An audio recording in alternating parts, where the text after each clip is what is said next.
કર્ણાટકના બેલ્લારી જિલ્લામાં વાલ્મીકી સમાજની પ્રતિમાના અનાવરણ કાર્યક્રમ પહેલા બેનર લગાવવા જેવી સામાન્ય બાબતે થયેલી હિંસક અથડામણમાં એક વ્યક્તિનું મોત થયું છે।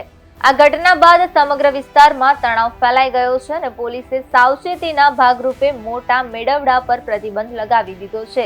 સ્થાનિક લોકોના જણાવ્યા મુજબ આ વિવાદ ત્યારે શરૂ થયો જ્યારે કોંગ્રેસના કાર્યકરો સ્થાનિક ધારાસભ્ય ભારત રેડ્ડીના સમર્થનમાં બેનર લગાવવા પહોંચ્યા હતા।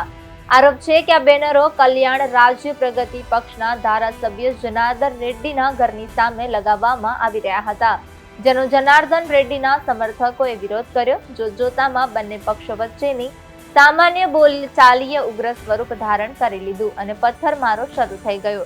ઘટના દરમિયાન ગોળી ચલાવવાનો અવાજ પણ સંભળાયો હતો। પોલીસ સૂત્રોના જણાવ્યા અનુસાર ભારત રેડ્ડીના નજીકના સહયોગી સતીશ રેડ્ડી ઘટના સ્થળે પહોંચ્યા હતા, જેમની સાથે હાજર એક સુરક્ષાકર્મીએ કથિત રીતે હવામાં 2 રાઉન્ડ ફાયરિંગ કર્યું હતું। અફરાતફરી વચ્ચે રાજશેખર નામના એક વ્યક્તિનું મોત થયું છે।